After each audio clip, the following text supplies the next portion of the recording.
नमस्कार, जय हिंद, वंदे मातरम। साथियों, मैं अभिषेक मिश्रा आज आप सभी लोगों का हमारे दृढ़ संकल्प पर आज की इस नई एनसीईआरटी की क्लास में बहुत बहुत स्वागत करता हूं। और आज हम डिस्कस करेंगे क्लास 12 की एनसीईआरटी हिस्ट्री का चैप्टर नंबर 6। हमारे आज के इस चैप्टर का नाम है भक्ति सूफी परंपराएं। एंड इस चैप्टर में हम डिस्कस कर रहे हैं 8वीं से लेकर के 18वीं सदी के बीच में हुए धार्मिक विश्वासों में बदलावों के बारे में। देखो, परिवर्तन संसार का नियम है, हर क्षेत्र में हर समय परिवर्तन होता ही रहता है। तो धर्म के क्षेत्र में जो परिवर्तन हुए 8वीं से लेकर के 18वीं सदी के ऊपर, इन सभी परिवर्तनों के ऊपर आधारित है ये पूरा का पूरा कंप्लीट चैप्टर काफी बड़ा है, इसलिए इस चैप्टर के मुझे 6 पार्ट बनाने पर स्टार्टिंग में मैंने सोचा था कि 3 पार्टों में चैप्टर को कंप्लीट कवर कर देंगे, बट 3 पार्टों में चैप्टर कंप्लीट नहीं हो पाया। इस चैप्टर के ऑलरेडी मैं आप सभी लोगों के लिए 5 पार्ट लेकर के आ चुका हूं, जिन 5 पार्टों में हमने क्या क्या पढ़ा एक बार उसको रिवाइज करेंगे और आगे बढ़ेंगे।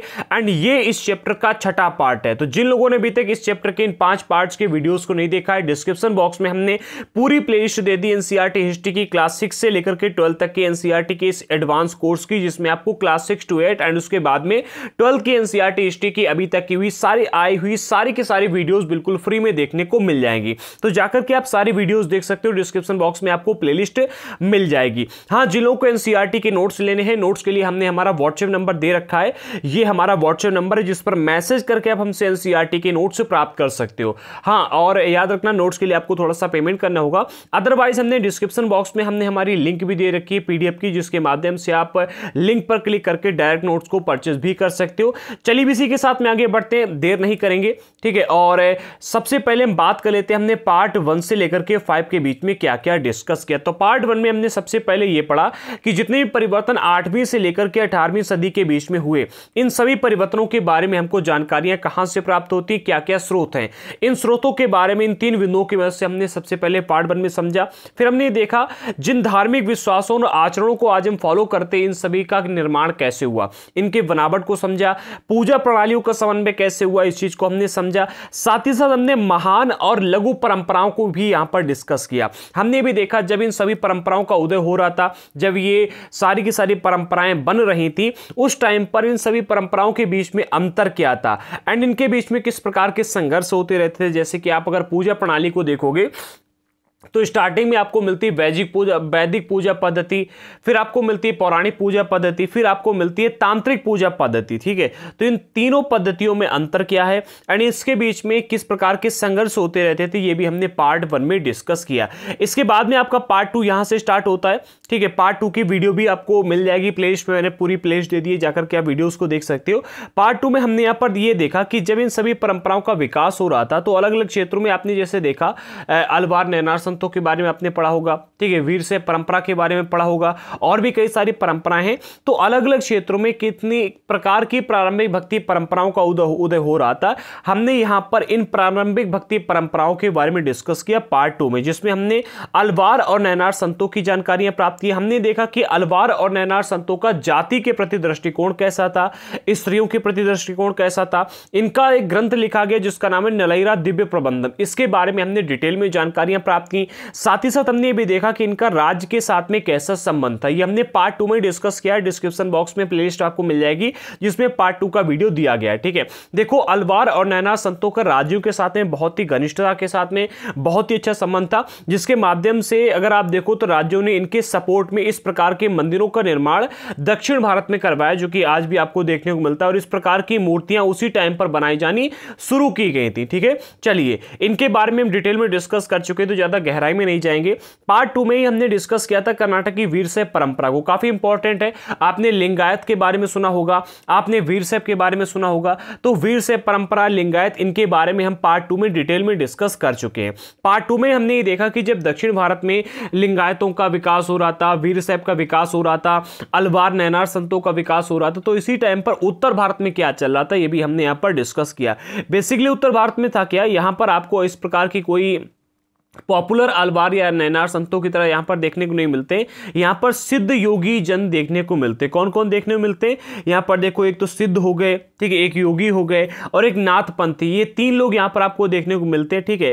ऐसे नेता लोग थे जिसमें नाथ, जोगी और सिद्ध ये शामिल थे। ये काफी अधिक पॉपुलर नहीं हो पाए थे आम जनता के बीच में रहे। इसका कारण यह कि उत्तर भारत में राजपूतों का राज्य था और राजपूतों का ब्राह्मणों के साथ में अच्छा जुड़ाव था, तो ब्राह्मणों को यहां पर ताकत मिली थी और ब्राह्मण अपनी ही चलाते थे। यहां पर इन जो सिद्ध योगी थे या फिर हम बात करते हैं नाथपंथियों की, इनका अधिक प्रभाव समाज पर नहीं पड़ पाया और इनको अधिक पॉपुलैरिटी नहीं मिली, जिसके बारे में हमने यहां पर डिस्कस किया था। फिर धीरे से तुर्कों का आक्रमण हुआ, दिल्ली सल्तनत की स्थापना हुई, फिर सूफियों का आगमन हुआ। हमने यहां पर पार्ट 3 में डिस्कस किया इस्लामिक परंपराओं के बारे में। इस्लामिक परंपराएं ये काफी इंपॉर्टेंट है, इस पर प्रश्न आ जाते, तो इस्लामिक परंपराओं के बारे में हमने पार्ट 3 में डिस्कस किया।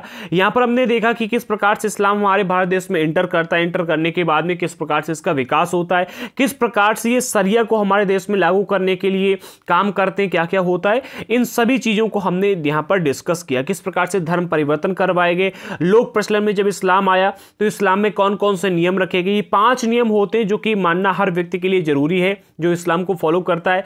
इन 5 नियमों को हमने गहराई से समझा था पार्ट 3 में, ठीक है। जिन लोगों ने वीडियो नहीं देखा जाकर के देख लीजिएगा। देखो, एक विशेषता इस्लाम की ये है कि इनका अपना कोई भी स्थापत्य या फिर आप कह सकते हो आर्किटेक्चर नहीं है, ठीक है। तो ये जहां कहीं भी गए वहां के स्थापत्य को, वहां के कल्चर को इन्होंने फॉलो किया और वहां पर वैसे ही मस्जिदें बनाई, ठीक है। सिर्फ मस्जिदें ही नहीं, उन्होंने वहां के कल्चर को पूर्ण रूप से अडॉप्ट भी किया। जैसे कि आप देखो, दिल्ली में ऐसी मस्जिद मिलेगी, कश्मीर में कुछ इस प्रकार की मिलेगी और आपको केरल में कुछ इस प्रकार की मिलेगी। तो यहां पर ये अंतर स्पष्ट रूप से देखने को मिलता है कि जहां कहीं भी गए वहां का इन्होंने कल्चर को अडॉप्ट किया। समुदायों के नाम कैसे रखे गए, जैसे आज आप विदेश में जाते तो आपको हिंदू, मुस्लिम, सिख, ईसाई कहकर नहीं वहां पर बुलाया जाता है, आपको भारतीय कहा जाता है। इसी तरह से जो ये जहां से आए थे उस स्थान के नाम के आधार पर इनके समुदायों के नाम को रखा गया। जैसे कि तुर्क से आने वालों को एक मिनट, जैसे कि यहां पर आप देखोगे, हाँ, तुर्क से आने वालों को तुरुस्क कहा गया था, ठीक है। ताजिकिस्तान से आने वालों को ताजिक कहा गया था। इस प्रकार से समुदायों के नाम कैसे रखे गए हमने भी डिस्कस किया। पार्ट 4 में डिस्कस किया सूफी मत का विकास कैसे हुआ, ठीक है। सूफी लोग काफी इंपॉर्टेंट है, कई बार इन पर प्रश्न आ जाते, तो ये पार्ट 4 जरूर देख लेना। पार्ट 4 में हमने सूफी मत का विकास कैसे हुआ ये डिस्कस किया था। एंड खानकाह के बारे में यहां पर जानकारी प्राप्त की। खानकाह किसे कहते हैं प्रश्न आ जाता है बार बार, तो ये भी हमने पार्ट 4 में डिस्कस किया। सिलसिला किसे कहते हैं, ये काफी इंपॉर्टेंट टॉपिक्स हैं। सूफीवाद और तसव्वुफ ये भी हमने डिस्कस किया था पार्ट 4 में, काफी इंपॉर्टेंट है।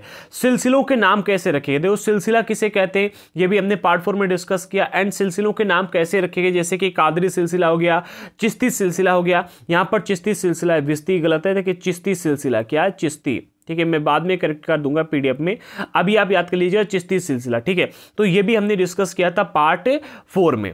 खानकाह के बाहर देखो, जो सूफी लोग थे वो 2 प्रकार के थे। एक खानकाह को एक लोगों ने स्वीकार किया और एक लोगों ने इनका बहिष्कार किया, ठीक है। तो जिन लोगों ने इसको स्वीकार किया खानकाह को, मतलब जिन लोगों ने खानकाह का निर्माण करवाया एंड उसमें ज्ञान देना, मतलब जिन लोगों ने एक्सेप्ट किया उन लोगों को बासरिया कहा गया और जिन लोगों ने खानकाह का बहिष्कार किया उनको वेसरिया कहा गया। तो इसके बारे में भी हमने डिटेल में पार्ट 4 में डिस्कस किया। पार्ट 5 जो कि आपका लास्ट पार्ट था, ये छठा पार्ट जो है इस पूरे के पूरे चैप्टर का लास्ट पार्ट है, इसमें हमने डिस्कस किया था उपमहाद्वीप पे चिश्ती सिलसिले को। चिश्ती सिलसिला ये काफी इंपॉर्टेंट है। अगर आप देखोगे तो हमारे भारत में जितने भी सिलसिले आए उन सभी सिलसिलों में सबसे अधिक जो पॉपुलर हुआ था और जो सबसे अधिक प्रभावशाली रहा वो यही आपको देखने को मिलता है, चिश्ती सिलसिला। इसके बारे में भी हमने जानकारियां प्राप्त की थी पार्ट 5 में, ठीक है। हमने यहां पर चिश्ती खानकाह में जीवन कैसा है, चिश्ती खानकाह में क्या क्या होता है, ये सब कुछ डिस्कस किया। इसके बाद में हमने यहां पर डिस्कस किया था कि जो प्रमुख उपदेशक चिश्ती सिलसिला में रहे वो कौन कौन से, इन 5 उपदेशकों के बारे में जानकारी प्राप्त की। काफी इंपॉर्टेंट है, आप इसको जरूर देख लें, ठीक है। इसके बाद में जियारत और कव्वाली को डिस्कस किया। ये काफी इंपॉर्टेंट टॉपिक है, जियारत और कव्वाली वाला। इसमें हमने देखा जियारत किसे कहते हैं, कव्वाली किसे कहते हैं, ठीक है। कव्वाली कैसे की जाती है, क्यों की जाती है, जो सूफी लोग हैं ये किस प्रकार से उपासना करते थे, ये सब डिस्कस किया। दातागंज बख्श की कहानी ये भी काफी इंपॉर्टेंट, मतलब इंपॉर्टेंट नहीं है, ठीक है, इंपॉर्टेंट नहीं है।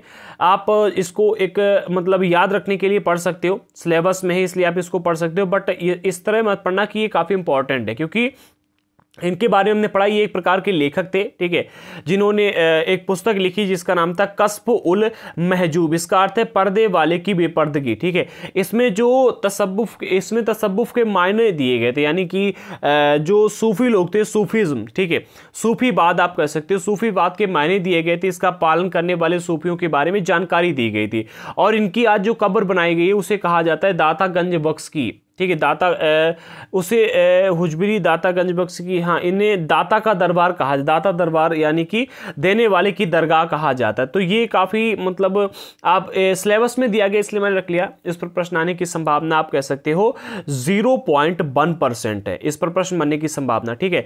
ये देखने में मतलब जानकारी के लिए अच्छी बात है, इसलिए मैंने इसको रखा था, ठीक है। आगे बढ़ सकते हैं। भाषा और संपर्क, सूफी लोग जो थे कौन सी भाषा का इस्तेमाल करते थे, किन किन लोगों से इनके संपर्क थे, ये हमने यहाँ पर डिस्कस किया। काफी इंपॉर्टेंट ये है, ठीक है। अमीर खुसरो का कौल मोस्ट इंपॉर्टेंट है, ठीक है, लिख लीजिएगा। मोस्ट इंपॉर्टेंट की श्रेणी में आता है, मोस्ट इंपॉर्टेंट की श्रेणी में, ठीक है, डाल लीजिएगा। ये अमीर खुसरो का कौल, कौल किसे कहते हैं प्रश्न आ जाता है, ठीक है। सूफी और राज्य, इनका राज्य के साथ कैसे संबंध थे, ये भी मोस्ट इंपॉर्टेंट की लिस्ट में आता है, ठीक है, मोस्ट इंपॉर्टेंट की लिस्ट में आता है। ये भी आप याद कर लेना, ठीक है। इसके बाद में आपका पार्ट 6 यहां से स्टार्ट होता है। नवीन भक्ति पंथ उत्तरी भारत में संवाद और असहमति। देखो यहां पर हम डिस्कस करेंगे जो हमारे उत्तरी भारत में प्रमुख संत लोग हुए जिन्होंने उत्तर भारत में काफी काम किया, उन लोगों के बारे में जानकारियां दी गई हैं जो कि इस पार्ट में हम डिस्कस करेंगे मुख्य रूप से। जिसमें आपको स्टार्टिंग में कहा जा रहा है अनेक संत कवियों ने नवीन सामाजिक परिस्थितियों, विचारों और संस्थाओं के साथ स्पष्ट और सांकेतिक दोनों किस्म में संवाद कायम किया। कहने का अर्थ यहां पर क्या है, दो शब्द समझो। नवीन सामाजिक परिस्थितियों, नवीन का अर्थ है नई, उस टाइम पर, या देखो जिस टाइम पर ये संत आए, ठीक है, उस टाइम पर जो नई समाज की परिस्थितियां थीं, जो विचार थे, जो संस्थाएं थीं, उनके साथ में स्पष्ट और सांकेतिक दोनों किस्म में संवाद कायम किया। किन लोगों ने, अनेक संत कवियों ने, ठीक है। इस काल के जो प्रमुख 3 संत कवि हैं उनके बारे में इस पार्ट में हम डिस्कस करने वाले, जिनमें आपको मिलते हैं कबीर, ठीक है, गुरु नानक और मीराबाई। इसके बाद में हम रामदेव के बारे में भी डिस्कस करेंगे इस पार्ट में, ठीक है। कहा जा रहा है सबसे पहले नवीन सामाजिक परिस्थितियां, यानी समाज में जो नई परिस्थितियां बन के आ रही थी धर्म के क्षेत्र में। दूसरा विचार, अलग अलग लोग हो रहे थे, ठीक है, और अलग अलग लोग अपने विचारों को लेकर के आ रहे थे। तो उन विचारों के ऊपर किस प्रकार से सांकेतात्मक या फिर स्पष्ट रूप से संवाद किए गए उनको डिस्कस करेंगे। और जो संस्थाएं नई नई खुल रही थी उस टाइम पर, उन संस्थाओं के बारे में भी जानकारी प्राप्त करेंगे। कहा जा रहा है स्पष्ट या फिर स्पष्ट और सांकेतात्मक दोनों किस्म के। स्पष्ट का अर्थ ये जैसे कि आपने अपने मित्र से कोई बात खुले तौर पर कह दी, और संकेतात्मक का अर्थ यहां पर यह है कि आपने उसे इशारा कर दिया धीरे से, तो वो हो गया संकेतात्मक, ठीक है। इस काल के 3 प्रमुख और प्रभावशाली व्यक्तियों पर दृष्टिपात कर हम देखें कि इन संवादों को किस भांति अभिव्यक्त मिली, जिनमें हम सबसे पहले बात कर लेते हैं कबीर की, ठीक है। दैवी वस्त्र की बुनाई, कबीर के बारे में आप सभी लोग जानते होंगे। इनके कई सारे दोहे हैं जो काफी पॉपुलर हुए और आज भी एग्जाम्स में इनके दोहे आते ही रहते, दोहों पर प्रश्न आता रहता है। तो कहा जाता है कि कबीर जो, इनका अगर जीवन काल देखोगे तो 1440 से लेकर के 1510 के बीच में इनका पूरा जीवन काल रहा है, ठीक है।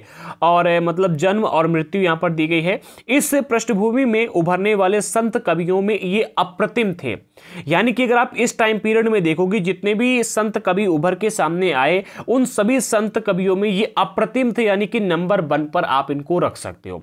इतिहासकारों ने उनके जीवन और काल का अध्ययन करके काव्य और बाद में लिखी गई जीवनियों के आधार पर किया, यानी इनका जितना भी पूरा का पूरा जीवन रहा है, इनका जो जीवन काल रहा है उसका अध्ययन कैसे किया गया, उसके ऊपर पूरी की पूरी एक बायोग्राफी कैसे बनाई। अगर आप ये देखोगे तो इतिहासकारों ने सबसे पहले तो उनके काव्यों को देखा, उसके बाद में उनके जीवन पर लिखी गई जो जीवनियां थी, इन दोनों का सहारा लिया इनके जीवन को समझने के लिए, इनके पूरे इतिहास को समझने के लिए, ठीक है। यह प्रक्रिया कई वजहों से चुनौतीपूर्ण भी रही। अब किन किन वजहों से चुनौतीपूर्ण रही ये हम आगे डिस्कस करें। कबीर की वाणी अगर आप देखो तो 3 विशिष्ट किंतु परस्पर व्याप्त परिपाटियों में संकलित, यानी कबीर ने जो कुछ भी बोला, ठीक है, जो कुछ भी बातें कही, ठीक है, तो उनकी जो वाणी है वो किन किन चीजों में संकलित है या फिर कहां कहां पर आपको देखने को मिलती है। तो 3 विशिष्ट किंतु परस्पर व्याप्त परिपाटियों में संकलित यहां पर देखने को मिलती है। सबसे पहले नंबर पर आता है कबीर बीजक, ठीक है। कबीर बीजे कबीर पंथियों द्वारा वाराणसी और उत्तर प्रदेश के अन्य स्थानों पर संरक्षित है, जिसमें आपको कबीर की वाणी देखने को मिलती, कबीर के द्वारा कही गई बातें देखने को मिलती हैं। दूसरा मिलता है कबीर ग्रंथावली। इसका संबंध अगर आप देखोगे तो राजस्थान के दादू पंथियों से है, जिन लोगों ने इसका संरक्षण किया और आज भी इनके पास में शायद होगी। मतलब इसका संबंध आपको राजस्थान के दादू पंथियों से देखने को मिलता है। इसके अतिरिक्त कबीर के कई सारे पद आपको गुरु ग्रंथ साहिब में भी देखने को मिलते हैं, जो कि उसमें संकलित किए गए हैं। आगे बढ़ते, लगभग सभी पांडुलिपि संकलन कबीर की मृत्यु के बाद हुए। यानी कबीर ने क्या किया था, कबीर ने पांडुलिपियों की रचना की थी। कबीर जो कुछ भी उनके मन में आते थे ख्याल, वो उनके ऊपर एक पांडुलिपि लिखते थे और उस बात को कहते थे। लेकिन कभी भी इनके जीवित रहते कोई भी पुस्तक नहीं लिखी गई या फिर किसी भी पुस्तक में इनका संकलन नहीं किया गया था। इनकी मृत्यु के बाद में जो भी पांडुलिपियां मिली अलग अलग जगहों पर, लोगों ने उन पांडुलिपियों को एकत्रित किया और एकत्रित करके उसमें अपनी बातें को कुछ मिलाया और मिला जुला करके किताबों में उसको संकलित कर दिया। ठीक है। 19वीं शताब्दी में उनके पद संग्रहों को बंगाल, गुजरात और महाराष्ट्र जैसे क्षेत्रों में मुद्रित किया गया। ठीक है। यानी कि यहां पर क्या किया गया, देखा गया, फिर खोज के निकाला गया, आप ऐसा कह सकते हो। कब? 19वीं शताब्दी में उनके जो पद संग्रह थे, यानी जो भी उन्होंने लिखे, उनका जो संग्रह किया गया था वो बंगाल, गुजरात और महाराष्ट्र, इन 3 जगहों पर, ठीक है, जैसे क्षेत्रों में यहां पर पाए गए। आगे बढ़ते हैं। कबीर की रचनाएं अनेक भाषाओं और बोलियों में मिलती है। कबीर ने क्या किया था, जो रचनाएं की थी वो किसी एक पर्टिकुलर लैंग्वेज में इन्होंने नहीं कोई भी मतलब रचना की थी, अनेक भाषाओं में और अनेक बोलियों में इन्होंने अपनी रचनाएं की थी। इनमें कुछ निर्गुण कवि की खास बोली संत भाषा में थी, यानी कि कभी कभी ये संत भाषा में अपनी रचनाएं करते थे। कुछ रचनाएं इनकी जो हैं वो उलटभाषी हैं। उलटभाषी का अर्थ होता है उल्टी कही उक्तियां।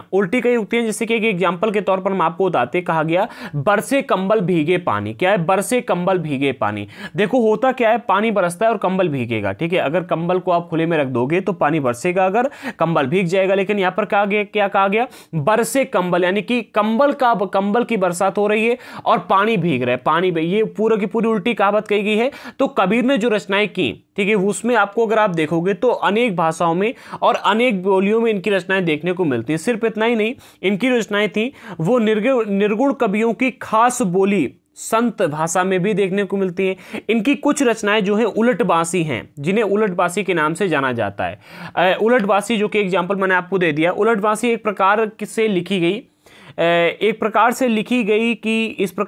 गई कि रोजमर्रा के अर्थ को इन्होंने उलट दिया। यानी कि रोजमर्रा में हम जिन शब्दों का उपयोग करते हैं, उन्होंने उनके अर्थों को उलट दिया। ठीक है, मतलब अर्थ को पलट दिया पूरी तरीके से। उलटबासी इन्होंने लिखी थी। जो आप उलटबासी का शब्द का अर्थ समझ गए, बस इतना काफी यहाँ पर। ठीक है। उलटबासी किसकी रचनाएं हैं, ऐसे प्रश्न यहाँ पर आ सकता है, याद रखना किसकी हैं, कबीर दास की हैं, आप यहाँ पर याद रखना। ठीक है।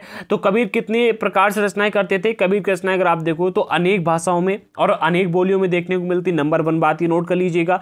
नंबर 2 बात ये कि इनकी जितनी भी रचनाएं आपको देखने को मिलती हैं, उनमें से कुछ रचनाएं निर्गुण कवियों की खास बोली भाषा है, जो कि संत भाषा, क्या है, संत भाषा में देखने को मिलती हैं। इनकी कुछ रचनाएं आपको उलटभाषी के नाम से भी जानी जाती हैं। ठीक है, उलटभाषी के नाम से देखने को मिलती हैं। आगे बढ़ते हैं तो कहा जा रहा है कबीर की वाणी की एक और विशेषता यह है कि उन्होंने परम सत्य को वर्णित करने के लिए अनेक परिपाटियों का सहारा लिया। कबीर को आप ये नहीं कह सकते हो कि ये सनातनी थे या फिर इस्लामिक थे या फिर ईसाई थे या फिर ये क्या थे, सिख थे। कबीर ने क्या किया, अपनी वाणी को एक मतलब इन्होंने क्या किया, परम सत्य यानी कि आप कह सकते हो ईश्वर का वर्णन करने के लिए कई सारी अनेक परिपाटियों का सहारा लिया। इन्होंने इस्लाम धर्म का भी सहारा लिया, सनातन धर्म का भी सहारा लिया, कई सारी परिपाटियों का सहारा लिया। ठीक है, जिसमें आपको इस्लामिक दर्शन के अंतर्गत सत्य को अल्लाह, खुदा, हजरत और पीर माना। अगर आप इस्लामिक दर्शन में देखोगे तो कबीर के अनुसार कहा जाता है जो अल्लाह मतलब ईश्वर है। ठीक है, इस्लामिक दर्शन के अंतर्गत सत्य को अल्लाह, खुदा, हजरत और पीर माना। वेदांत दर्शन से प्रभावित होकर वे सत्य को अलख अलग का अर्थ होता है, हाँ अलग का अर्थ होता है अदृश्य, जिसे आप देख नहीं सकते। तो वेदांत दर्शन से जब ये प्रभावित हुए तो इन्होंने सत्य को अलग यानी कि निराकार, ब्राह्मण और आत्मन कहकर के संबोधित किया। इन्होंने कहा कि भाई आपके अंदर की जो आत्मा है वही ईश्वर है, ठीक है। और कहा यह जाता है कि भाई ब्राह्मण वो है जो हर व्यक्ति में ब्रह्म को देखे यानी कि ईश्वर को देखे, ठीक है, वो है ब्राह्मण। तो यहां पर अगर आप देखोगे तो कबीर का कहना यह है कि वेदांत दर्शन से जब ये प्रभावित हुए तो इन्होंने कहा जो सत्य है वो अलग है यानी कि वो अदृश्य है, उसे आप देख नहीं सकते, और वो निराकार है यानी उसका कोई आकार नहीं है। ब्राह्मण और आत्मन कहकर के इसको संबोधित किया, निराकार, ब्राह्मण, आत्मन कहकर के इसको मतलब संबोधित किया। कबीर ने कुछ अभिव्यंजनाएं योगी परंपरा से भी ली, जो योगी परंपरा आपको देखने को मिलती है, यहां से भी इन्होंने कई सारी अभिव्यंजनाओं को लिया। आगे बढ़ते उन्होंने मूर्ति पूजा, तीर्थाटन और तथा औपचारिक कर्मकांडों का विरोध किया। इन्होंने कहा भाई मूर्ति पूजा मत करो, ठीक है, तीर्थाटन यानी कि तीर्थ वगैरह करने की आवश्यकता नहीं है, ठीक है। औपचारिक कर्मकांड जैसे कि जब अगर आप देखो शादी वगैरह होती है तो कर्मकांड होता है, पूजा पाठ वगैरह करवाए जाते हैं, यज्ञ वगैरह करवाए जाते। इन्होंने कहा भाई मूर्ति पूजा, तीर्थाटन या फिर कर्म कांडों को करने की आवश्यकता नहीं, इनका इन्होंने विरोध किया।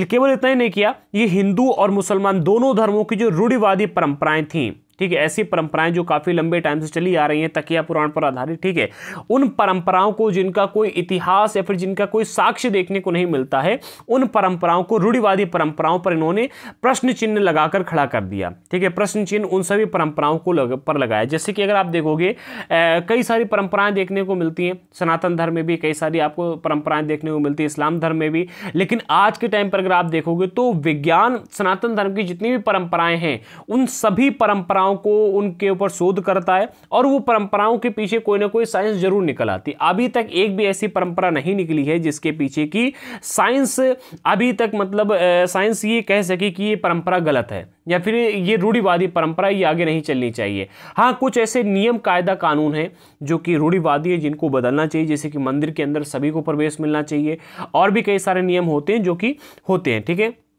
कबीर की कुछ कविताएं इस्लामी दर्शन के एकेश्वरवाद और मूर्ति भंजन का समर्थन करते हुए हिंदू धर्म के बहुदेववाद और मूर्ति पूजा का खंडन करती हैं। देखो इन्होंने क्या किया, जैसे कि हमने बताया, परम सत्य को वर्णित करने के लिए अनेक परिपाटियों का सहारा लिया, ठीक है, जिसमें इन्होंने इस्लामी दर्शन से जब प्रभावित हुए इन्होंने कहा कि भाई जो सत्य है वो अल्लाह, खुदा, हजरत और पीर को माना। वेदांत दर्शन जब भी प्रभावित हुए, वेदांत दर्शन थे, तो इन्होंने सत्य को अलग यानी कि अदृश्य मान लिया कि भैया वो जो है निराकार है, ब्राह्मण है और आत्मान कह करके उसको संबोधित किया कि भाई सत्य तो आपके अंदर भी है आत्मा के रूप में, ठीक है, ब्राह्मण है, ठीक है। इन्होंने ब्रह्म कह सकते हो, ब्रह्म माना।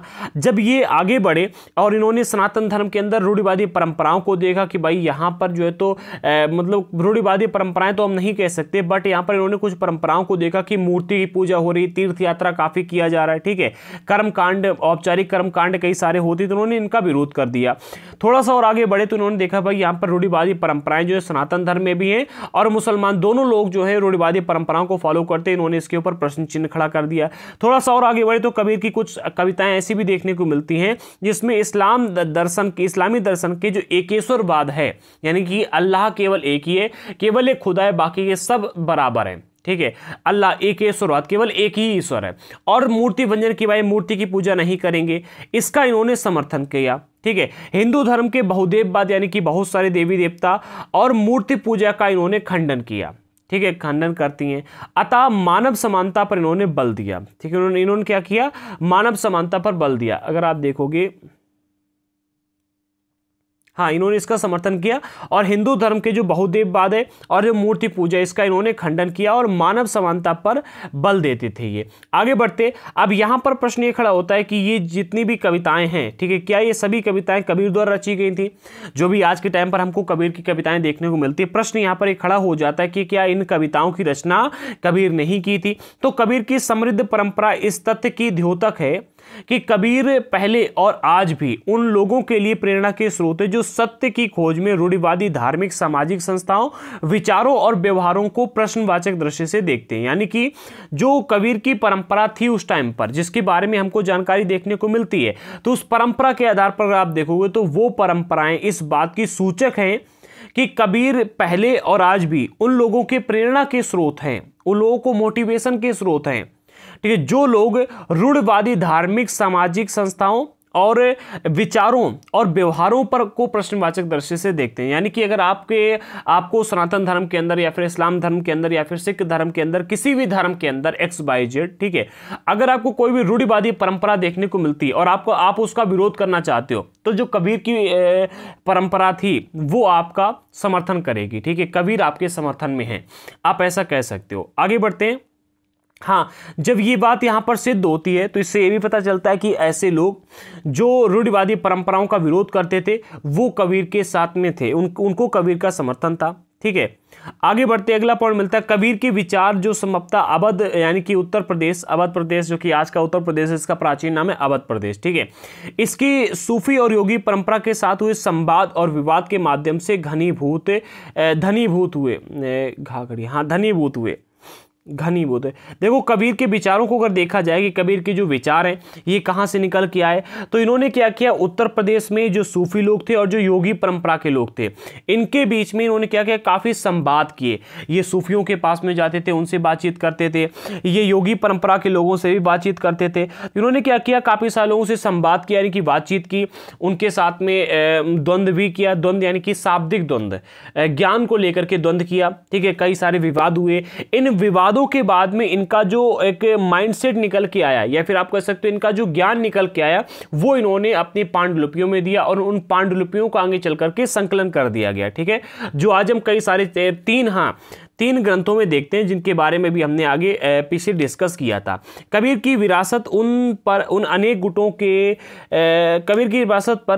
गुटों ने दावा किया जो उन्हें याद करते थे और आज भी याद कर रहे हैं। देखो, यहाँ पर कहने का अर्थ है जो कबीर की विरासत है, जो भी देखने को मिलती है, जैसे कि उनके जो ग्रंथ हैं या फिर उनके द्वारा कही गई जो बातें हैं, ठीक है, उन विरासत पर अनेक गुट लोग, ठीक है, उन अनेक गुटों ने दावा किया जो उन्हें याद करते थे। यानी कि इनके जो फॉलोअर्स थे, जो उस टाइम पर उनको याद करते थे और आज भी याद कर रहे, इनके जो अनुयायी लोग हैं वो इनकी विरासत पर पहले भी और आज भी अधिकार दिखाते थे और दिखाते हैं। ठीक है, आगे बढ़ते हैं। अब हम बात कर लेते हैं कि भाई जो कबीर दास जी हैं, इनका जन्म मृत्यु के बारे में भी थोड़ा डिस्कस कर लेते, जन्म के बारे में डिस्कस कर लेते हैं कि भाई जो कबीर दास जी हैं इनका जीवन कैसा रहा। ठीक है, तो जब इनका जन्म हुआ था, ठीक है, कबीर दास के बारे में कहा जा रहा है जन्म से ये हिंदू थे अथवा मुसलमान। ये जो मतलब बात है कि हिंदू थे या मुसलमान थे, ये विवादों में हमेशा से रही है। ठीक है, ये विवाद अनेक संत जीवनी में उभर कर आते हैं। यानी कि जितनी भी संत जीवनियों को आप देखोगे, अनेक संत जीवनियों में ये विवाद देखने को मिलता है कि ये जन्म से हिंदू थे या मुसलमान, कोई कन्फर्म ही नहीं कर पाया। वो कह रहे हिंदू थे, वो कह रहा है मुसलमान थे। ठीक है, ऐसी बातें आपको देखने को मिलती है। जो 17वीं शताब्दी यानी कि उनकी मृत्यु के 200 वर्ष बाद लिखी गई, ठीक है, जो इनकी मृत्यु के 200 वर्ष बाद इनके ऊपर जीवनियाँ लिखी गई, उन जीवनियों से अगर आप देखोगे तो ये मतलब थोड़ा सा असमंजस पैदा होता है कि जन्म से मृत्यु हिंदू थे या मुसलमान थे। वैष्णव परंपराओं की जीवनियों में अगर आप देखोगे तो कबीर, ठीक है, कबीर का अरबी में अर्थ होता है महान। ठीक है, याद रखना। हाँ, प्रश्न यहाँ पर बन सकता है, जो कबीर इस शब्द का इस्तेमाल किया गया है, ठीक है, तो कबीर का हिंदी में अर्थ होता है महान। ये एक अरबी भाषा का शब्द है। प्रश्न यहाँ पर बन सकता है कबीर किस भाषा का शब्द है। कबीर जो है अरबी, एक मिनट है, कबीर का अरबी में अर्थ है, इसका अरबी में अर्थ होगा महान। ठीक है, अरबी में इसका अर्थ होता है महान। ठीक है, याद रखना। ठीक है, तो कबीर जो है इसका अरबी में अर्थ निकल के आता है महान। ठीक है, तो कबीर को जन्म से हिंदू यानी कि कबीर दास बताया गया है। वैष्णव परंपरा की जो जीवनियाँ हैं अगर आप उनको देखोगे तो उनसे ये पता चलता है जो कबीर हैं इनको कबीर दास के रूप में वहाँ पर दिखाया गया। अब कबीर दास यानी कि हिंदू, इनको जन्म से हिंदू बताया गया, क्योंकि किंतु इस सामने किंतु भी लगाया गया, किंतु उनका पालन गरीब मुसलमान परिवार में हुआ था, जो कि एक जुलाहे थे। क्या थे? जो जुलाहे थे। कहने का अर्थ यहाँ पर ये है कि जैसे आप 17वीं शताब्दी की जीवनियों को पढ़ोगे जो कबीर के ऊपर लिखी गई, ठीक है, उनकी मृत्यु के 200 वर्ष के बाद में, तो आपको कन्फ्यूजन होगा कि हिंदू थे मुसलमान थे जन्म से। लेकिन अगर हम किसी एक पर्टिकुलर जीवनी को देखें, जैसे कि वैष्णव परंपरा की जीवनियों को देखें, तो उसमें कबीर को कबीर दास कहकर के इंडिकेट किया गया। यानी कि आप कह सकते हो कबीर जो जन्म से क्या थे? हिंदू थे। ठीक है। लेकिन इनका जो पालन पोषण है वो एक गरीब मुसलमान परिवार में हुआ जो कि जुलाहे थे और कुछ समय पहले ही इस्लाम धर्म के अनुयायी बने थे। यानी कि जिन लोगों ने इनका पालन पोषण किया वो हमेशा से इस्लाम धर्म के फॉलोअर्स नहीं थे, वो कुछ समय पहले ही इस्लाम धर्म को उन्होंने फॉलो किया था। उसके बाद में उन्होंने क्या किया, कबीर दास को एडॉप्ट कर लिया या फिर आप कह सकते हो अपने पास रख लिया, पालन पोषण किया उनका, ठीक है, और फिर उनको बड़ा किया। इन जीवनियों में यह भी कहा गया है कि कबीर को भक्ति का मार्ग दिखाने वाले उनको गुरु रामानंद थे। उनके गुरु कौन थे? रामानंद थे। प्रश्न आ जाता है कि कबीर के गुरु का नाम क्या रखना? गुरु रामानंद। ठीक है, आगे बढ़ते। किंतु कबीर के पद, गुरु और सतगुरु संबोधन का इस्तेमाल किसी विशेष व्यक्ति के संदर्भ में नहीं थे। यानी कि कबीर के पदों में जब आप देखोगे गुरु या फिर सतगुरु शब्द का इस्तेमाल होता है। कई सारे कबीर के पद ऐसे जिसमें आपको गुरु और सतगुरु शब्द का इस्तेमाल देखने को मिलता है।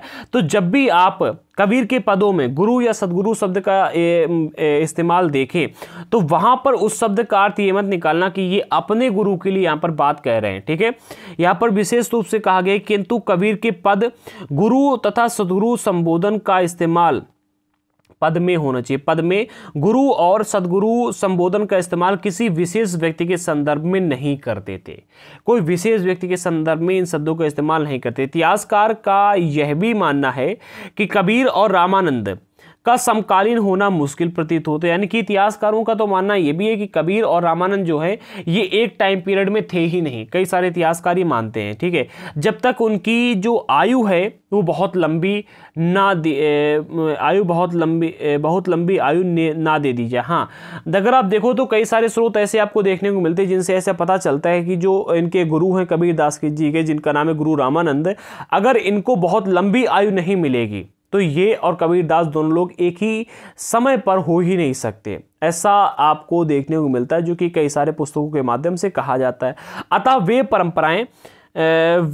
परंपराएं जो दोनों को जोड़ती हैं स्वीकार नहीं की जा सकती। यानी कि ऐसी परंपराएं जिनके अनुसार ये कहा जाता है कि जो कबीर दास है वो उनको मार्ग दिखाने वाले गुरु रामानंद हैं। ठीक है, इन परंपराओं को हम बिल्कुल एग्जैक्ट नहीं मान सकते, इस बात को एग्जैक्ट नहीं मान सकते, क्योंकि यहाँ पर गुरु रामानंद का जो टाइम पीरियड है और जो आपको कबीर दास जी का टाइम पीरियड देखने को मिलता है उन दोनों के टाइम पीरियड में काफी अंतर है।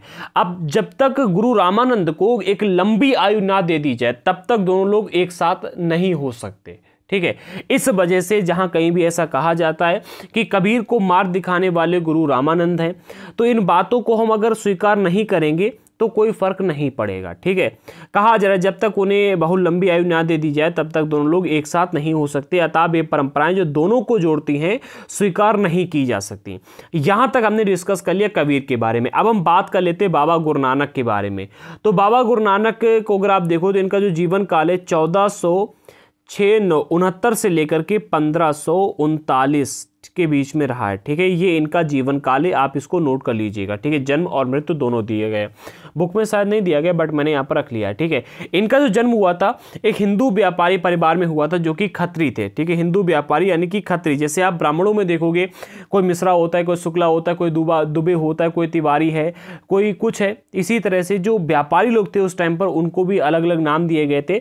तो खत्री व्यापारी परिवार में थे। ठीक है, हिंदू व्यापारी जिनको खत्री कहा जाता, तो खत्री परिवार में इनका जन्म हुआ था।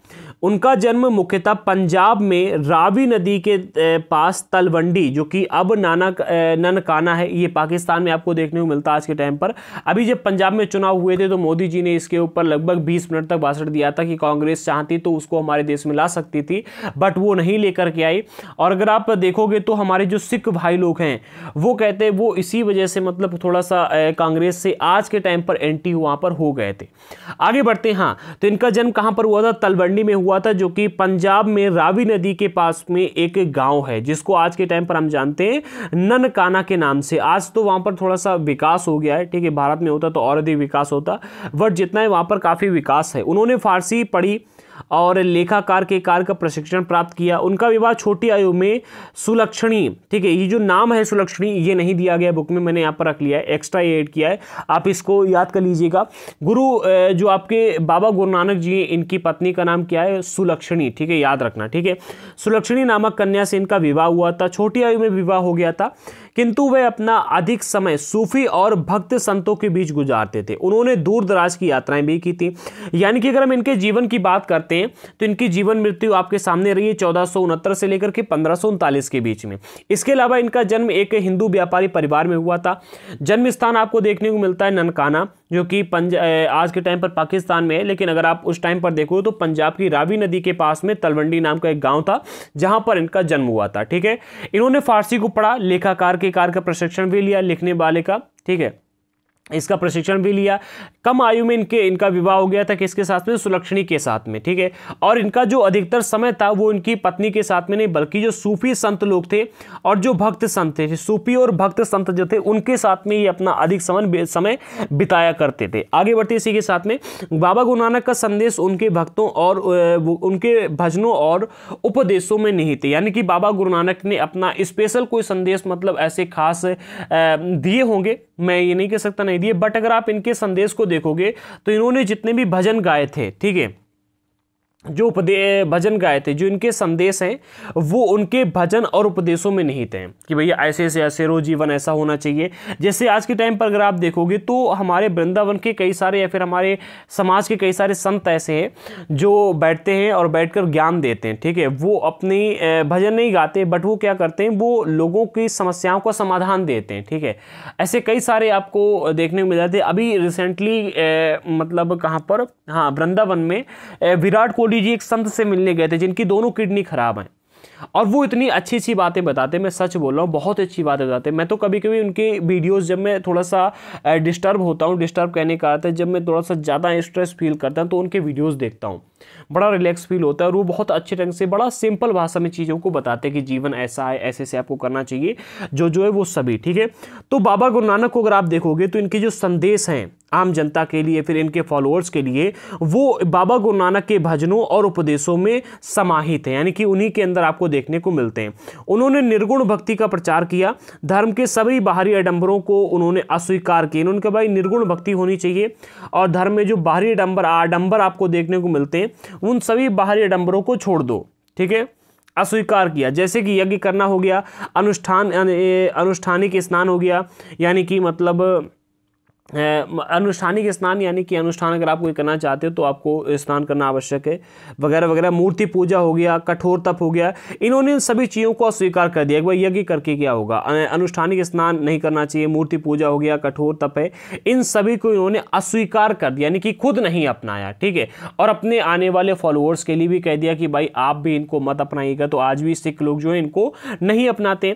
हिंदू और मुसलमानों के धर्म ग्रंथों को भी इन्होंने नकार दिया कि हिंदू और मुसलमान दोनों में जो धर्म ग्रंथ देखने को मिलते हैं इन दोनों को बाइकआउट करो, मतलब नकार दिया। ठीक है, अच्छा ऐसा क्यों किया? अगर आप देखोगे तो इन्होंने क्या किया था, अगर आप बाबा गुरु नानक के बारे में आपने पढ़ा है तो आपको पता चले कि इन्होंने सूफी और भक्त संतों, ठीक है, यानी हिंदू और मुसलमान, इन दोनों के संतों के बीच में काफी समय बिताया, उनकी जानकारी प्राप्त की, उनके ग्रंथों को पढ़ा, समझा। इसके बाद में इन्होंने ये बात की। आप बिल्कुल ऐसे मुंह उठा के मत कह दिया करो कुछ भी। बाबा गुरु नानक के लिए परम पूर्ण रब का लिंग का कोई भी लिंग या आकार नहीं था, यानी कि बाबा गुरु नानक के लिए अगर आप देखोगे तो पूर्ण रब, यानी कि अगर जो अल्लाह या फिर ईश्वर जो है उसके लिए बाबा गुरु नानक के लिए अल्लाह या फिर ईश्वर का कोई भी लिंग या फिर आकार नहीं था। इन्होंने माना, मतलब निराकार रूप की इन्होंने पूजा की। उन्होंने इस रब की उपासना के लिए उनका निरंतर स्मरण और नाम का जाप बताया। बाबा गुरु नानक ने कहा कि भाई अगर आपको मतलब ईश्वर को पाना है, मतलब मुक्ति पानी इस जीवन से, तो आपको जो आपके मतलब भगवान है या फिर आप कह सकते हो निर्गुण ईश्वर जो है, जिसका कोई स्वरूप नहीं है, जिसका कोई आकार नहीं है, जिसका कोई लिंग नहीं, कोई आकार नहीं है, जो रब है, इन्होंने रब उसे नाम दिया था। ठीक है, तो रब का निरंतर स्मरण करना है आपको और उनके नाम का जाप करना है। इन्होंने ये बताया कि इसके लिए उपासना करने के लिए उन्होंने अपने विचार पंजाबी भाषा में शब्द के माध्यम से दिए। अब आपके मन में सवाल खड़ा होगा कि शब्द का अर्थ क्या होता है, हम आगे समझेंगे। बाबा गुरु नानक ये शब्द अलग अलग रागों में गाते थे और उनका सेवक मर्दाना रबाब बजाकर उनका साथ देता था। तो जो शब्द है, ठीक है, अगर आप इनको देखोगे तो बाबा गुरु नानक इनको रागों में गाया करते थे। शब्द या फिर आप कह सकते हो कि सबक, ठीक है, ठीक है। इन्होंने क्या, इन्होंने अपने विचार पंजाबी भाषा में शब्द के माध्यम से दिए थे, ठीक है। और जो बाबा गुरु नानक है वो शब्द को गाते थे, अलग अलग राग उसके साथ में जोड़ते थे, म्यूजिक जोड़ते थे और उसको गाया करते थे, ठीक है। और उनका जो सेवक था जिसका नाम है मर्दाना, वो रबाब एक प्रकार का इंस्ट्रूमेंट होगा, ठीक है, उसको बजा करके उनका साथ दिया करता था। बाबा गुरु नानक ने अपने अनुयायियों को एक समुदाय में संगठित किया। एक मिनट, बाबा गुरु नानक ने अपने अनुयायियों को एक समुदाय में संगठित किया।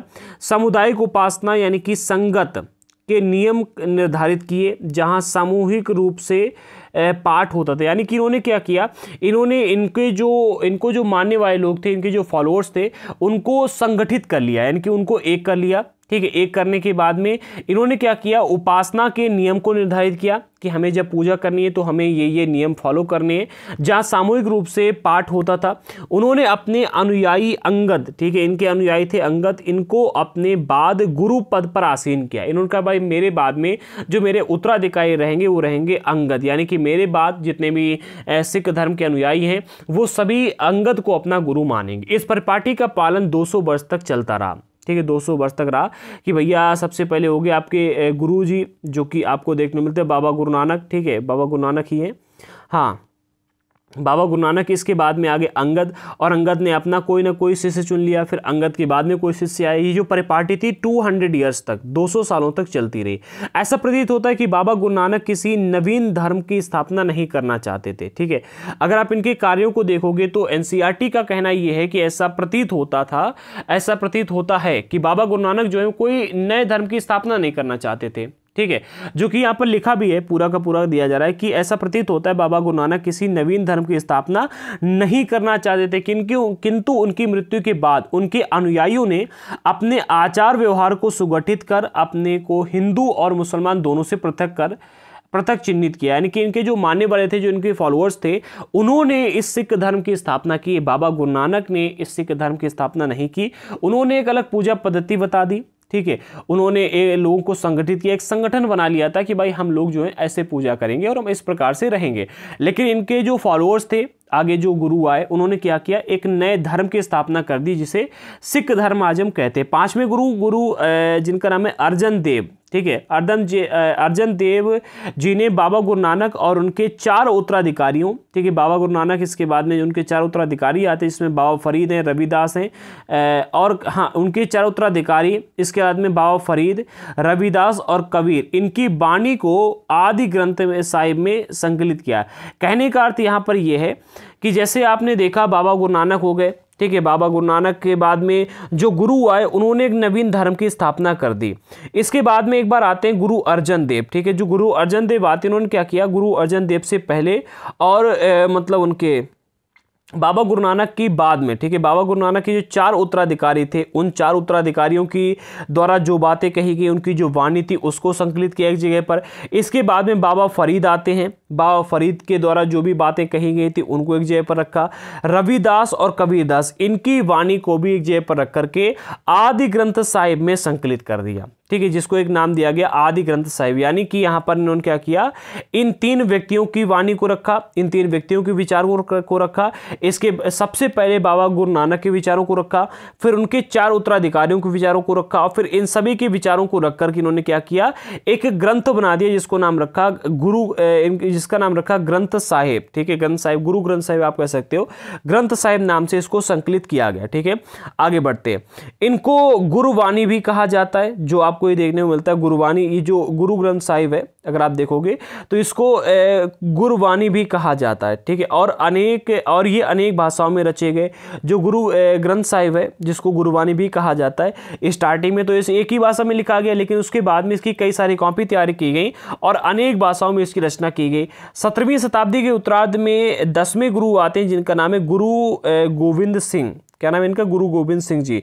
इन्होंने क्या किया, नवे गुरु जो थे जिनका नाम है तेग बहादुर जी, इनकी रचनाओं को भी इसमें शामिल किया। ठीक है, जो आपको मतलब ये गुरुपद देखने को, गुरुवाणी देखने को मिलती है। इस गुरुवाणी में गुरु गोविंद सिंह ने क्या किया, गुरु तेग बहादुर की रचना को भी इसमें शामिल कर दिया। ठीक है, इसके बाद में इस ग्रंथ को नाम दिया गया गुरु ग्रंथ साहिब। इससे पहले क्या नाम था इसका, इस ग्रंथ का, इससे पहले इस ग्रंथ का नाम यहाँ पर अगर आप देखोगे तो नाम दिया गया है ग्रंथ साहिब। ठीक है, और इसके बाद में इसको नाम दिया गया गुरु ग्रंथ साहिब। दोनों में अंतर है। ठीक है, जब तक गुरु तेग बहादुर जो नवे गुरु थे, नवे गुरु तेग बहादुर की रचनाओं को गुरु गोविंद सिंह ने इस ग्रंथ में शामिल नहीं किया था, तब तक इसको नाम दिया गया था ग्रंथ साहिब। ठीक है, और जब इनकी रचनाओं को इसमें शामिल कर लिया गया तो इसको नाम दिया गया गुरु ग्रंथ साहिब। ठीक है, गुरु गोविंद सिंह ने खालसा पंथ यानी कि पवित्रों की सेना की नींव डाली और उनके 5 प्रतीकों का वर्णन किया। देखो, गुरु गोविंद सिंह ने यहाँ पर क्या किया, इन्होंने यहाँ पर खालसा पंथ की स्थापना की। खालसा पंथ यानी कि पवित्रों की सेना, एक नई प्रकार की सेना इन्होंने बनाई। ठीक है, अब जब सेना बनाई तो सेना के लिए कोई ना कोई प्रतीक भी होने चाहिए, तो इन्होंने 5 प्रतीकों का वर्णन किया, जिनमें सबसे पहला प्रतीक था बिना कटे केस, यानी कि आपको अपने बाल कटवाने नहीं है, बाल बड़े होने दो, जितने बड़े हो सकते उतने बड़े होने दो। ठीक है, दूसरा कृपाण एक प्रकार का आप कह सकते हो, हाँ, तो यहाँ पर अगर कृपाण का अर्थ देखो, कृपाण एक प्रकार का आपने देखा होगा हथियार होता है। ठीक है, उनके पास में, ठीक है, जिसे कृपाण एक प्रकार का आप हथियार होता है। आपने कई बार देखा होगा सिख लोग जो होते हैं अपने साथ में लेकर के इस चीज़ को चलते हैं। ठीक है, इसे कृपाण कहा जाता है। उनके पास में होता है चाकू टाइप का होता है, आपने कई बार देखा होगा चाकू टाइप का होता है, उसी को कृपाण कहा जाता है। अगला कच्छ ने यहाँ पर कच्छा होगा। ठीक है, कच्छा जो पहनते हैं वो। कंघा, ठीक है, कंघा लेकर चलते हैं। और लोहे का कपड़ा ये पगड़ी के ऊपर लटका लेते हैं। आपने मूवियों में देखा होगा। ठीक है, मूवी में देखा होगा, जब मुसीबत आती है तो उसी कड़ा को निकालते हैं और उससे युद्ध वगैरह करने लगते हैं। तो 5 प्रतीक निकाले किसके लिए, इन्होंने अपनी खालसा पंथ के लिए। ठीक है, अगर आप बिना कटे केस देखोगे तो ये रखते ही थे। दूसरा कृपाण, ठीक है, तो ये एक प्रकार का हथियार था जो कि आपको देखने को मिलता है। तीसरा कच्छा तो पहन के चलेंगे ही चलेंगे। और चौथा मिलता है यहाँ इनको कंघा। ठीक है, तो बड़े वाल होंगे तो कंघा रखना ही इनको है। और लास्ट जो आपको मिलता है लोहे का कड़ा, ये पगड़ी के ऊपर लगा करके रखते थे, इससे पगड़ी भी कसी रहती थी और मुसीबत के टाइम पर वो हथियार का भी काम करता। ठीक है, कृपाण यानी कि कटार आप कह सकते हो, कटार काटने वाला। ठीक है, या फिर तलवार कह सकते हो। आगे बढ़ते हैं। हाँ, गुरु गोविंद सिंह के नेतृत्व में सामुदायिक, सामाजिक, धार्मिक और सैन्य बल के रूप में संगठित होकर के सामने आया था। ये आपको देखने को मिलता है, काफ़ी अच्छा एग्जाम्पल देखने को मिलता है। ठीक है, अगला मिलता है मीराबाई भक्तिमय राजकुमारी। मीराबाई के बारे में आपने काफ़ी कुछ सुना होगा कि श्री कृष्ण भगवान की ये बहुत मतलब बड़ी भक्त थी। इनको श्री कृष्ण भगवान ने दर्शन दिए थे। आइए आज हम इनके बारे में थोड़ा सा डिटेल में डिस्कस करते हैं। देखो, ये वीडियो हम रात को 1 बजे बना रहे हैं। ठीक है, क्योंकि टाइम नहीं मिल पा रहा है, रात को 1 बजे बना रहे हैं, इसलिए थोड़ा सा जमहाई वगैरह आ रही हैं। नींद तो आती ही है बट नींद नहीं आने दे रहे हैं, तो थोड़ा सा ब्रेक हो रहा है बीच में। कोई बात नहीं, आगे बढ़ते हैं। हाँ, मीराबाई के बारे में डिस्कस करते हैं, भक्ति में राजकुमारी। इनका जो जीवन काल है 1498 से लेकर के 1546 के बीच में इनका जीवन काल है, जो कि हमने यहाँ पर इंडिकेट कर दिया है।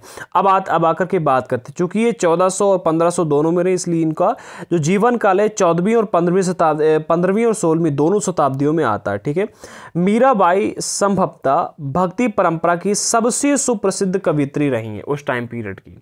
सबसे सुप्रसिद्ध कवित्री यानी कि इनसे ज़्यादा पॉपुलर कवित्री यानी कि कवि, ऐसी कवि, महिला कवि कोई हुई ही नहीं उस टाइम पर। ठीक है, कि कब 15वीं और 16वीं शताब्दी में, इस टाइम पीरियड में अगर आप देखो। मीराबाई मारवाड़ के मेहता जिले की एक राजपूत राजकुमारी थी, जिनका विवाह उनकी इच्छा के विरुद्ध, यानी कि उनकी इच्छा नहीं थी, लेकिन उसके बाद ही मेवाड़ के सिसोदिया कुल में कर दिया गया था। कहाँ पर, मेवाड़ के सिसोदिया कुल में। उन्होंने अपने पति की आज्ञा की अवहेलना करते हुए पत्नी और माँ के परंपरागत दायित्वों को निभाने से इनकार कर दिया।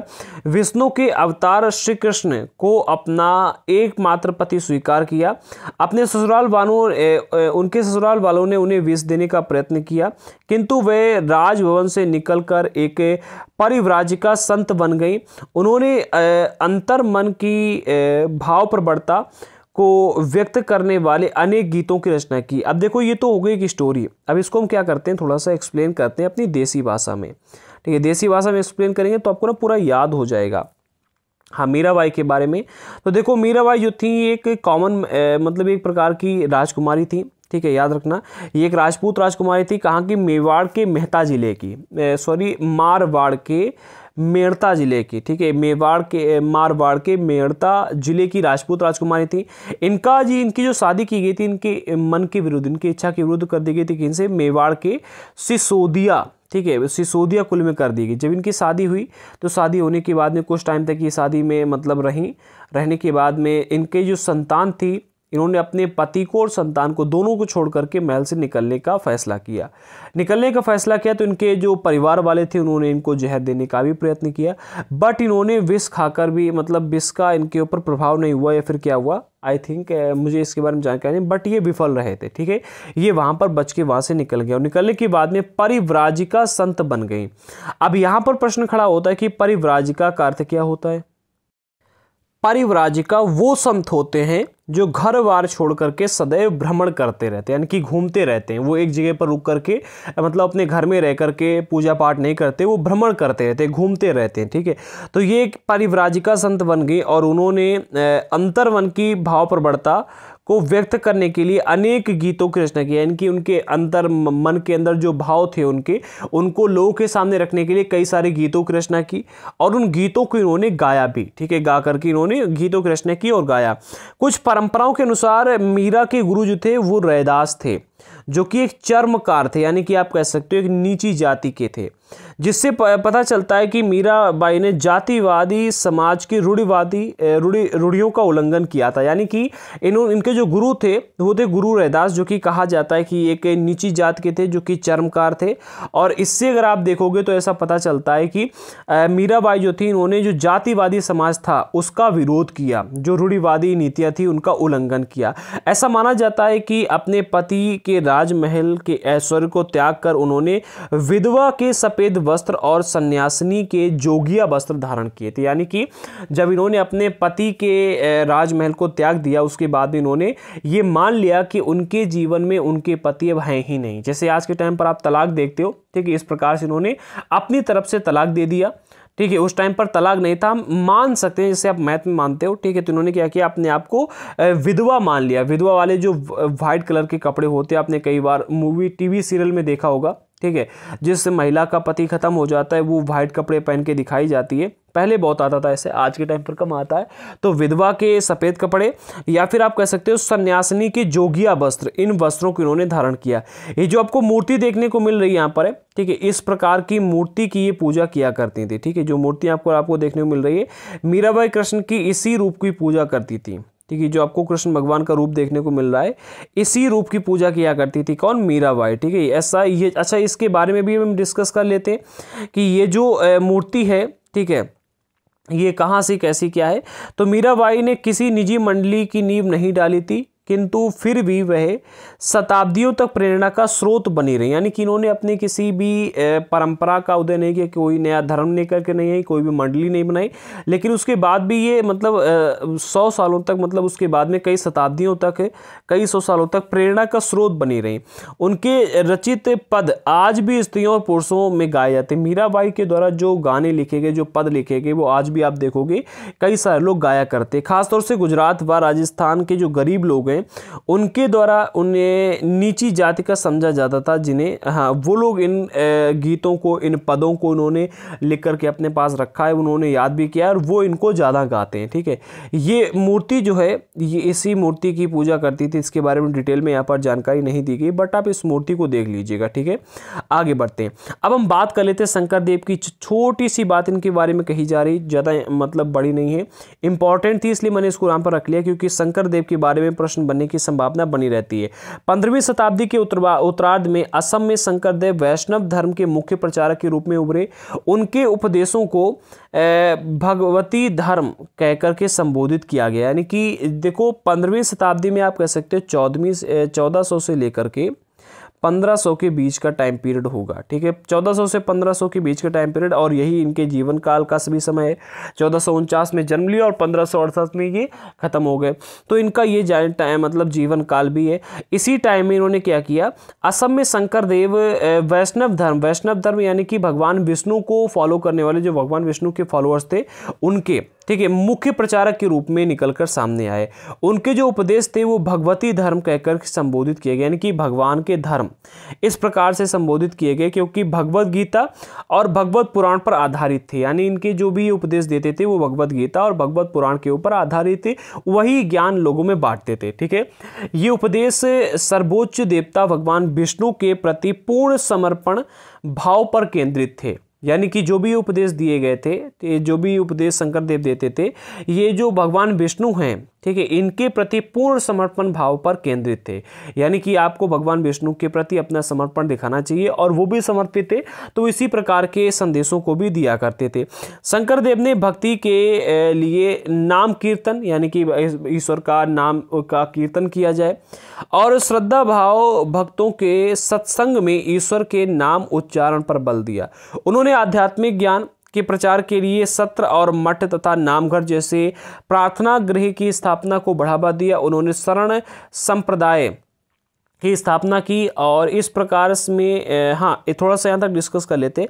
अगर आप इनको देखो शंकर देव, तो इन्होंने भक्ति के लिए क्या किया, इन्होंने भक्ति के लिए बताया कि भाई नाम कीर्तन करो, ठीक है, और श्रद्धावान भक्तों के सत्संग में, यानी कि ऐसे भक्त जो इनके मन में श्रद्धा रहती है भगवान ईश्वर के प्रति, तो उन श्रद्धावान भक्तों के जो सत्संग होते हैं उसमें ईश्वर के नाम के उच्चारण, यानी कि ईश्वर के नाम लिया जाए, उसका उच्चारण किया जाए, बार बार नाम लिया जाए, बार बार उच्चारण किया जाए, तो उच्चारण पर इन्होंने बल दिया। ठीक है, इसके अलावा आध्यात्मिक ज्ञान के प्रचार के लिए भी इन्होंने कई सारे सत्र और मठों की स्थापना की। इन्होंने नामघर जैसे प्रार्थना गृह के भी स्थापना को बढ़ावा दिया। उन्होंने शरण संप्रदाय, एक संप्रदाय इसकी स्थापना की और इस क्षेत्र में ये संस्थाएं और आचार आज भी पनप रहे हैं। अगर आप देखोगे तो असम साइड में ये आपको शरण संप्रदाय जैसे जिनकी इन्होंने स्थापना की थी आज भी पनप रहे हैं। शंकर देव की प्रमुख व्याख्या काव्य रचना आपको देखने को मिलती है कीर्ताग्नि घोष। क्या नाम है? कीर्ताग्नि घोष। ठीक है, इस पर प्रश्न बन जाता है, तो इनको आप याद कर लीजिएगा, काफी इंपॉर्टेंट है ये। अब यहाँ पर आपके सामने लास्ट टॉपिक मिलता है सूफी परंपरा के इतिहास के पुनर्निर्माण के लिए विभिन्न सूफी लोगों को हमने समझ लिया, सूफी परंपरा को हमने समझ लिया, ठीक है, सूफीज्म को हमने समझ लिया, सूफी लोग कहां से आए, हमने इस्लाम धर्म को समझ लिया। ये एक टॉपिक लास्ट में दिया गया था कि भाई जो सूफी परंपरा का इतिहास है इसका पुनर्निर्माण कैसे किया गया, इसके स्रोत क्या मिलते हैं, इनको भी समझ लेते हैं। सूफी खानकाओं के आसपास अनेक ग्रंथों की रचना हुई, जिनमें प्रमुख जो हैं 3 है यहाँ पर दिए गए, शायद 1-2 और दिए गए, हाँ 3-4 है, मैंने कहा ना था 4 दिए गए। इन चारों को एक बार समझ लेते हैं, जिनमें सबसे पहले मिलता है कश्फ उल महजूब, जो कि हमने आपको बताया था किसने लिखी है, ठीक है, दाता गंज बख्श। ठीक है, इनके बारे में पढ़ लेते हैं। ये सूफी विचारों और आचारों पर प्रबंध पुस्तिका है, यानी कि इसके बारे में जानकारी, सूफी आचार विचारों के बारे में जानकारी दी गई है। ये पुस्तक अली बिन उस्मान हुजबिरी, ठीक है, जिसकी मृत्यु हुई थी 1071 में, इसके द्वारा लिखी गई। वहां पर इसका केवल इतना हुजबिरी नाम दिया गया, ठीक है, हुजबिरी वहां पर इसका केवल नाम दिया गया है। इसका पूरा नाम है अली बिन उस्मान हुजबिरी। ठीक है, इसके द्वारा इस पुस्तक का नाम मतलब इस पुस्तक का पूरी रचना की गई है। ये साहित्य इतिहासकारों को ये जानने में मदद करता है कि उपमहाद्वीप के बाहर की परंपराओं में भारत में सूफी चिंतन को किस तरह से प्रभावित किया। यानी कि यहाँ पर आप कह सकते हो ये जो पुस्तक है ये इतिहासकारों को ये बताती है कि उपमहाद्वीप के बाहर की जो परंपराएं थी उन्होंने जो भारत के हमारे सूफी संत थे इनको किस प्रकार से प्रभावित किया। आगे बढ़ते, अगला आपको दूसरा देखने को मिलता है मुल्फुजात। ठीक है, सूफी संतों की बातचीत को इसमें शामिल किया गया है। मुल्फुजात एक आरंभिक ग्रंथ जिसका नाम है फवाइद अल फुआ। ठीक है, जो मुल्फुजात इसका अर्थ होता है सूफी संतों की बातचीत। तो सूफी संतों की बातचीत के ऊपर भी एक ग्रंथ की रचना की गई जिसका नाम है फवाइद अल फुआद। ठीक है, ये शेख निजामुद्दीन औलिया की बातचीत पर आधारित एक संग्रह है। शेख निजामुद्दीन औलिया जो थे वो जो भी बातचीत किया करते थे उसका एक संग्रह तैयार किया गया, जो कि ये है, आपको देखने को मिलता है। ठीक है, जिसका संकलन प्रसिद्ध सूफी कवि जिनका नाम है अमीर हसन सिजजी, क्या नाम है इनका, अमीर हसन सिजजी देहलवी, इन्होंने किया। जब हम निजामुद्दीन औलिया के इतिहास को पढ़ रहे थे पार्ट 4 में और पार्ट 5 में, तो हमने देखा था कि इनके पास में बहुत सारे लोग मिलने के लिए आते थे, जिनमें से अब ये जो हैं आपको देखने में कवि अमीर हसन सिजजी देहलवी, इन्होंने जो मतलब इसकी रचना की, ये इनके पास में कई बार मिलने के लिए कि यहाँ पर कई बार रहे, इनका इतिहास इन्होंने लिखा है। तो आपको यहाँ पर एग्जाम्पल देखने को मिलता है। ठीक है, और जो मुल्फुसात है इसका संकलन विभिन्न सूफी सिलसिलों के शेखों की अनुमति से हुआ था। ठीक है, जो शेख लोग थे उनकी अनुमति से इसका पूरा का पूरा निर्माण किया गया था। ठीक है, इनका उद्देश्य मुख्यतः उपदेशात्मक था, यानी कि जो ये उद्देश्य था इनका, जो भी बातों को कहने का, अपने ज्ञान को देने का, उपदेश देने का अर्थ इनका निकलता था। आगे बढ़ते हैं, अगला पॉइंट मिलता है मकतूबात। क्या है अगला पॉइंट मिलता है? मकतूबात। तीसरा है लिखे हुए पत्रों का संकलन। ठीक है, देखो तीन हमने यहाँ पर दो डिस्कस कर लिए। सबसे पहला ये एक पुस्तक है जिसके माध्यम से हमको सूफी संतों के बारे में जानकारी मिलती है। दूसरा मुल्फुजात, यानी कि सूफी संतों की जो बातचीत है उसका संकलन किया गया था, फवाइद अल फुआद। ठीक है, इस पुस्तक के माध्यम से हमको सूफियों के बारे में जानकारी मिलती है। तीसरी मिलती है आपको मकतूबात। ठीक है, अगर आप मकतूबात देखोगे तो लिखे हुए पत्रों का संकलन इसमें किया गया। जो पत्र सूफी लोगों के द्वारा लिखे गए थे उन पत्रों का यहाँ पर संकलन किया गया है। ये वे पत्र हैं जो सूफी संतों द्वारा अपने अनुयायियों और सहयोगियों को लिखे जाते थे। जैसे वे सूफी संत अपने सहयोगी को कोई पत्र लिख रहा है तो उस पत्र को, उन सभी पत्रों का संकलन किया गया। ठीक है, और उस संकलन के आधार पर एक पुस्तक तैयार की गई। ठीक है, पुस्तक तैयार की गई, या फिर आप पत्र संकलन ही कह सकते हो। पत्र संकलन सबसे अच्छा है, जिसको नाम दिया गया मकतूबात। ठीक है, आगे बढ़ते हैं। हाँ, वह इन पत्रों में अनेक अपने अनुयायियों के लौकिक और आध्यात्मिक जीवन, उनकी आकांक्षाओं और मुश्किलों पर भी टिप्पणी करते थे। यानी कि जो सूफी लोग हैं वो इन पत्रों के माध्यम से क्या क्या करते थे? सबसे पहली बात तो अपने अनुयायियों के साथ में मतलब संबंध बनाते थे। संबंध यानी कि बातचीत करते थे, अपना एक संपर्क स्थापित करते थे। इसके अलावा ये क्या करते थे? इन पत्रों में जो इनके अनुयायी थे उनके लौकिक और आध्यात्मिक जीवन की, उनकी आकांक्षाओं और उनकी मुश्किलों पर भी टिप्पणी किया करते थे। ठीक है, इसके अलावा जो लौकिक और आध्यात्मिक जीवन थी उनकी आकांक्षाएं हैं और जो मुश्किलें हैं, हाँ, इन पत्रों के माध्यम से उन जानकारी दे देते कि भाई आप ऐसा से ऐसा करो, टिप्पणी दिया करते थे।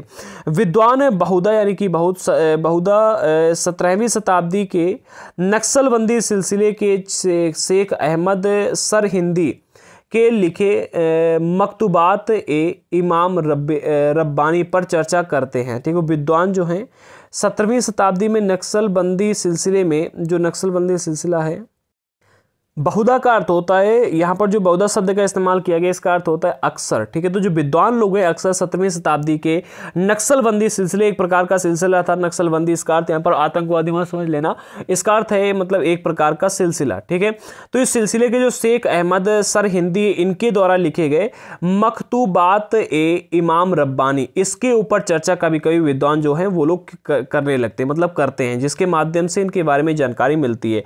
लास्ट मिलता है तज़किरा। देखो अगर आप कंप्लीट इसके बारे में जानना चाहते हो तो केवल 4 ही नहीं है, और भी सारे हैं जिनके माध्यम से हमको इनकी जानकारी मिलती है। अगर आप कंप्लीट देखोगे तो आपको 7 से 8 ऐसे चीज़ें मिलेगी जिनके माध्यम से हमको सूफी लोगों के बारे में जानकारी मिलती है। जब हम कंप्लीट वीडियो इसी के ऊपर लेकर के आएंगे तो हम इसके बारे में आपको ज़रूर बताएंगे। ठीक है, पूरी की पूरी 7 से 8 जो है उन सभी को हम लेकर के आपके लिए आएंगे। अभी हम तज़किरा को डिस्कस करते हैं। तो तज़किरा जो है सूफी संतों की जीवनियों का संस्मरण इसमें दिया गया। ठीक है, ये जो पुस्तक है तज़किरा, इसमें सूफी संतों की जीवनियाँ दी गई। भारत में लिखा पहला सूफी तज़किरा जो कि मीर खुर्द किरमानी इनका है। ठीक है, तो भारत में जो पहला सूफी तज़किरा लिखा गया है वो मीर खुर्द किरमानी का सियार उल औलिया है। क्या है? सियार उल औलिया है, जो कि आपको देखने को मिलता है। सबसे पहले भारत में इसको लिखा गया था। यह तज़किरा मुख्यतः चिश्ती संतों के बारे में था। सबसे प्रसिद्ध तज़किरा अब्दुल हक मुहद्दिस देहलवी का अक्सर अखबार उल अखियार है। ठीक है, तो मतलब देखो 2 चीज़ यहाँ पर कही जा रही हैं। सबसे पहली बात है कि तज़किरा के माध्यम से हमको सूफी संतों के बारे में जानकारी मिलती है, क्योंकि इसमें आपको संतों की जीवनियों का संस्मरण दिया गया है, पूरा का पूरा संस्मरण तैयार किया गया, वो इसमें दिया गया है। ठीक है, अब जो जीवनियाँ इसमें दी गई हैं उसको थोड़ा सा डिटेल में जब हम जाते हैं तो हमको देखने को मिलता है कि भारत में सबसे पहला तज़किरा जो लिखा गया था वो मीर खुर्शद किरमानी का था, जिसको देखोगे अगर आप तो सियार उल औलिया के ऊपर पूरा लिखा गया था। ठीक है, अगर आप देखोगे कि मतलब हाँ, ये तज़किरा मुख्यतः चिश्ती संतों के बारे में है। दूसरा सियार उल औलिया है। हाँ, थोड़ा सा इसको एक बार हम रिवाइज कर लेते। भारत में सबसे पहला सूफी तज़किरा किसने लिखा? मीर खुर्शद किरमानी ने। और जो ये तज़किरा लिखा इसका नाम क्या दिया गया? सियार उर औलिया। ठीक है, इस तज़किरे में मुख्यतः जो चिश्ती संत हुए इन संतों के बारे में जानकारी दी गई। दूसरा, अगर हम बात करते हैं कि भारत में जितने भी तज़किरे लिखे गए उनमें सबसे पॉपुलर कौन सा हुआ? ठीक है, तो सबसे प्रसिद्ध तज़किरा हुआ अब्दुल हक मोहाई देहलवी का।